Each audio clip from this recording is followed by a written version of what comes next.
안녕하십니까.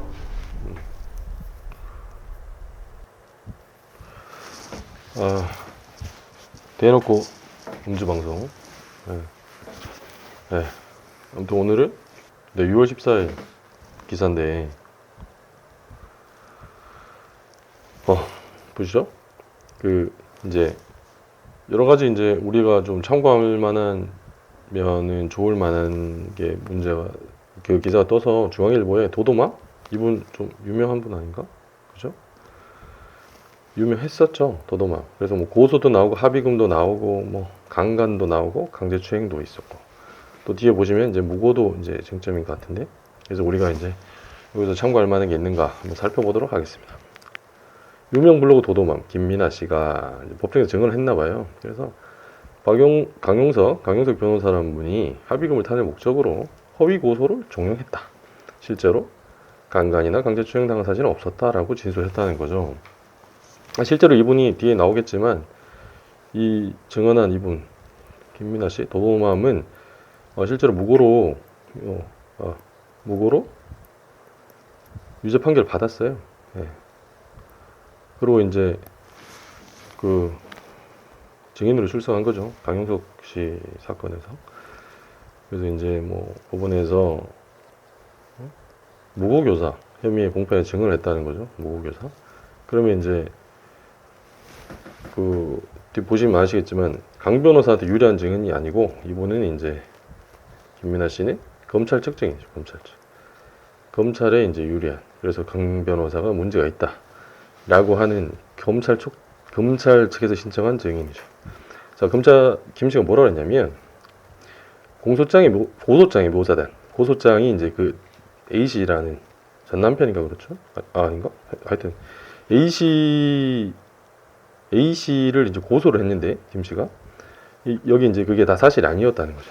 이게 사실이 아니다라고 하는 게 이제 사실이 아닌 뭐야? 허위사실이죠.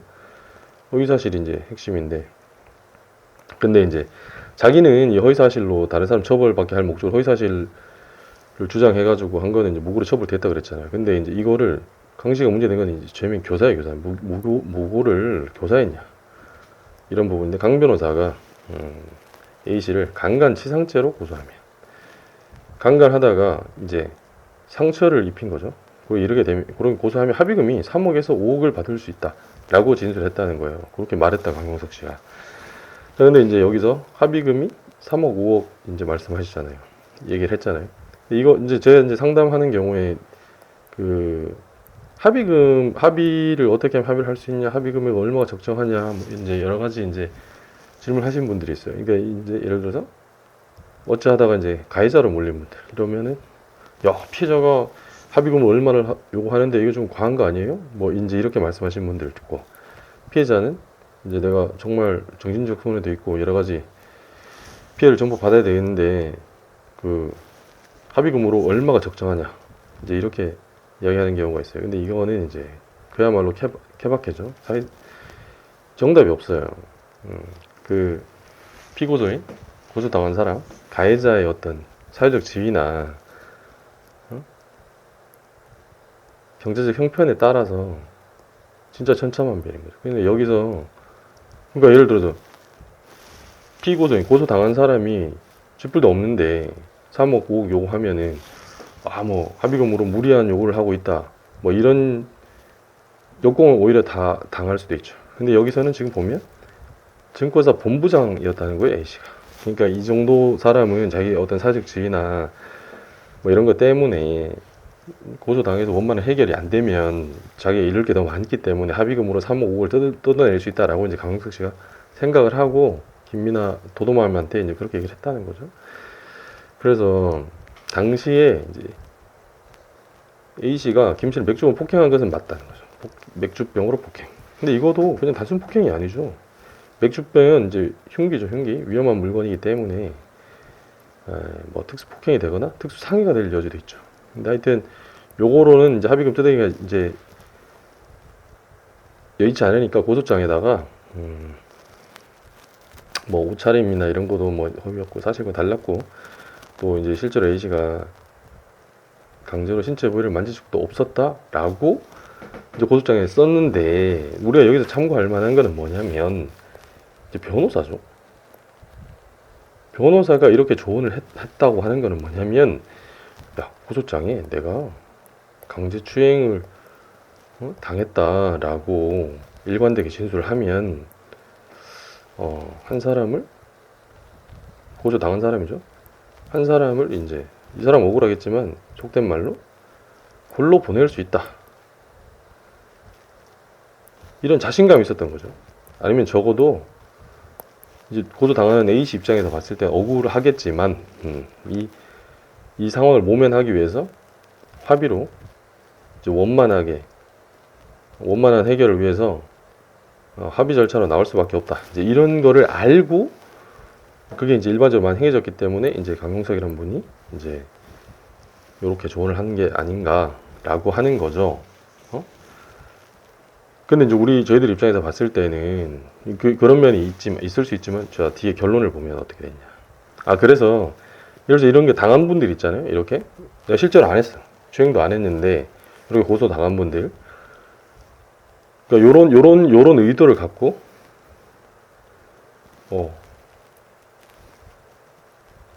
지금 우리 사법 시스템에서는 피해자 말을 잘 들어준다. 그러니까 사실이 아닌 것도 사실인 것처럼 해서 허위고소를 할 수 있죠. 이런 면이 있기 때문에 자, 피고소인, 고소 당한 사람 입장에서 진짜 자기가 억울해. 그렇게 한 적이 없어요. 억울하면 끝까지 다투셔야 됩니다. 그리고 고소인 입장에서는 이제 뒤에 결론이 나오겠지만 실제로 지금 뭐 피해자 의사를 존중하는 면이 있죠. 그렇게 보이는 면이 있죠. 하지만 그럼에도 불구하고 사실이 아닌 거를 사실인 것처럼 해서 어떤 사람 인생을 망치려 든다면 결국에는 무고로 되치게 당할 수도 있다 라고 하는 부분을 염두에 두셔야 됩니다. 그래서 자, 결론 어떻게 났냐. 결론은 아니죠. 지금 진행 중이죠. 그래서 강 변호사 그때 뭐라 했냐면 강간을 혐의에 추가해야 합의금이 커진다. 조금만 만져도 강제추행이다 라고 이런 메시지를 보낸 사실이 있냐는 이제 검찰 측 증인이죠. 검찰이 질문하니까 내 기억이 난다 라고 얘기를 했죠. 그래서 김씨는 강 변호사가 교제한 사실을 인정하면서도 A씨를 허위 고소한 뒤에 양심의 가책을 느껴서 강 변호사 헤어지고 난 뒤 고소를 취하게 됐다. A씨에 대한 고소를 취하게 됐다. 그러니까 이제 이분이 이제 또 한편 이제 잘못 생각한 거는 자, 고소를 취하면 그렇겠죠. 여기 A씨가 또 고소 취하 안 하면 가만 안 있겠다라고 이렇게 해서 고소 취하하면 다 끝날 줄 알았는데 또 A씨는 고소 취하했다는 사실 자체가 허위 사실로 나를 골탕 먹이려고 한 게 아니냐라고 해서 이제 무고로 고소를 했고 그래서 그 결과 이 도도맘은 무고로 이제 처벌을 받은 거죠. 그래서 애초에 고소를 안 해야 돼요. 고소를 안 하고 끝까지 가더라도 무고로 처벌될 수 있고 사실이 아닌 걸 가지고 만약 문제 제기를 했으면 고소 취하를 해도 없어지는 게 아니에요. 내가 최초에 허위 사실을 신고해가지고 어떤 사람을 처벌받게 하려고 했던 거는 그렇기 때문에 애초에 이런 마음을 무고를 하겠다 생각 자체를 안 해야 돼요. 그래서 그 다음에 고소장을 접수했던 이 2015년 당시에 강 변호사가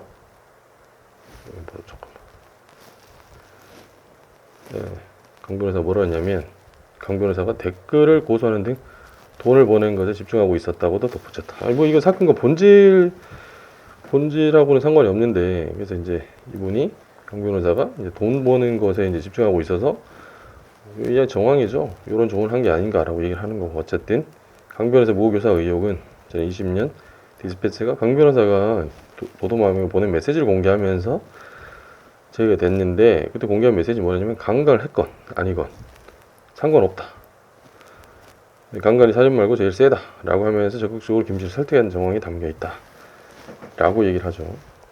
그래서 말씀드렸지만 이래서 실제로 재미를 보는 경우도 있겠지만 우리가 이제 일상을 사는 일반인 입장에서 봤을 때는 우리들 입장에서 봤을 때는 이런 생각을 하지 않는 게 신상이 이롭다. 그래서 이후에 이 강씨에 대한 고발장이, 강 변호사에 대한 고발장이 검찰에 접수가 됐고, 고발을 했다는 거죠, 고발? 그럼 이 말은 아까 이 무고 때문에 피해를 본 A씨가 했다는 게 아니고 제3자가 이제 했다는 건데, 아마 좀 확인해 봐야 되겠지만 디스패치가 하지 않았을까요? 디스패치가 이제 이런 류의 메시지를 공개했으니까 고발장을 접수했고, 그 다음에 중앙지검은 강 변호사를 불구속 기소했다. 구속은 하지 않고 불구속 상태에서 이제 기소해가지고 현재 재판이 진행 중이고, 그 재판에서 이 도도만 이 재판이 중앙지법이죠. 그래서 무고교사 혐의로 공판을 이제 진행하고 있죠. 그래서 오늘 결론은, 아까 나 말씀드렸는데, 억울하게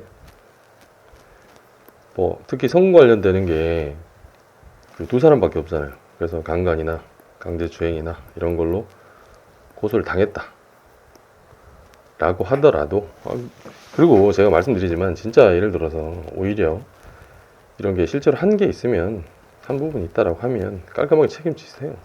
안 하시는 게 제일 좋고. 근데 만약에 내가 하지도 않았다, 안 한 거에 대해서 고소를 당했다, 그러면 이 억울은 풀으셔야 되죠. 그래서 이제 뭐 이렇게 이제 말이 쉽지 고소 당하면 잠 못 잡니다. 그리고 이제 가족과의 관계 있죠. 결혼 생활, 이게 이제 붕괴되죠. 그리고 이 다른 뭐 술 마시고 뭐 시비 붙어가지고 뭐 폭행했다거나 이런 거랑 이제 재질이 많이 다르잖아요. 성범죄는. 그래서 이제 이런 분들이, 저도 지금 상담 진행하고 있는 분들이 있는데 거의 뭐 멘탈이 붕괴되죠. 그래서 자포자기하는 분들이 있는데, 그럼에도 불구하고, 그러니까 이제 그 고소인을, 피해자를 압박하기 위해서 자기가 실제로 했는데 이렇게 이제 역고소, 무고로 역고소하거나 이렇게 하는 건 문제가 있죠. 근데 그게 아니고 실제로 안 했다라고 하면 끝까지 다투셔야 됩니다. 그리고 이거는 분명히 이제 밝혀질 수 있고, 대신에, 그렇죠? 그거는 억울한 일을 당하는 사람 입장에서. 그리고 이제 예를 들어서 지금 이 도도만과 비슷한 케이스로 내가 뭐 피해를 본 건 있어요. 피해를 본 건 사실이야. 근데 이 사람을, 가해자를 더 골탕을 먹이기 위해서 사실이 아닌 거를 사실인 것처럼 신고를 해가지고 하면 이제 무고로 자기가 이제 다칠 수 있으니까, 아무리 내가 억울하고 힘든 일이 있다 하더라도 법의 테두리 내에서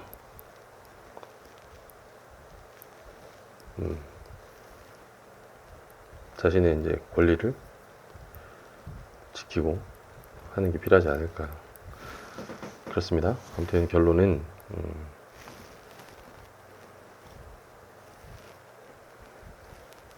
억울한 일 당하는 가해자나 피해자, 웅변한테 연락 주시면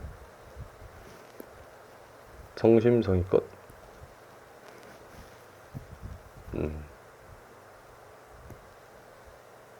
성심성의껏 도움 드리도록 하겠다.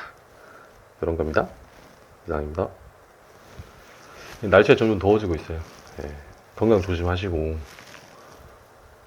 하루하루 행복하시고, 멘탈 부여 잡으셔서 직장이든 학교든 여러 가지로 힘든 일 많으시겠지만 멘탈 잘 부여 잡고 일상에 집중하시는 게 좋지 않을까. 그리고 우리가 항상 우리 채널에 이제 뭐 한계이기도 한데, 그 사실 먹고 살기도 바쁘잖아요. 그리고 이제 법이라고 하는 주제가 쉽지 않아요. 그래서 되게 주의를 집중해서 듣지 않으면 잘 귀에도 안 들어오고, 뭐 재미도 없고, 뭐 산책하거나 뭐 식사하거나 하면서 편하게 들을 수 있는 주제도 아니고, 그래서 좀 확장성에 문제가 있는 것 같아요. 제가 봐도. 뭐 그리고 제가 또 말을 재밌게 하거나 자극적으로 하는 편도 아니고, 그래서 여러 가지 한계가 많지만, 근데 막상 이제 어려운 일을 당하면 우리가 막상 이렇게 도움을 청하거나 할 때가 많지 않은 것 같아요. 그리고 우리나라가 OECD 국가 중에서도 뭐 공동체 의식이랄까? 내가 어려움에 처했을 때 그 도움 청할 때가 많지 않다. 저희가 끝에서 OECD 국가 끝에서 한 네 번째였고, 그래 연락할 수 있는 데가 18%? 한 요 정도로 됐다, 요 정도 수준이라고 제가 들은 것 같아요. 그래서 우리 식구분들은 제가 뭐 능력도 딸리고 여러 가지 여건도 제약이 많지만 그 18%보다는 그래도 내가 뭐 좀 억울한 일 당하면 탈바가지 쓰고 있어서 얼굴은 모르지만 얘한테 연락하면 그래도 하소연이라도 사줄 수 있고, 그래서 의외로 제가 뭐 모든 거를 다 알고 해결해 드릴 수 있는 건 아닌데, 저랑 얘기하다 보면 밤에 잠 못 자고 이렇게 네이버 검색하면서 이렇게 고민했던 게 저랑 얘기하다 보면 그래도 별거 아닌 게 될 수도 있어요. 예, 그렇잖아요. 우리가 다 자기 분야에서 다 최선을 다하고 계시잖아요. 근데 다 그래요. 저도 제 분야밖에 모르고 우리 식구분들도 자기 분야밖에 잘 모르잖아요. 그래서 이 법이라고 하는 게 실제 이런 억울한 일을 당하면 어려워요. 어렵고 또 막상 물어볼 때도 없고. 그래서 제가 뭐 다른 욕심은 없어요. 그리고 이제 그런 거 있을 때 소소하게라도 제가 그런 도움 드릴 수 있는 기회를 저한테 주시면 좋을 것 같아요. 감사합니다.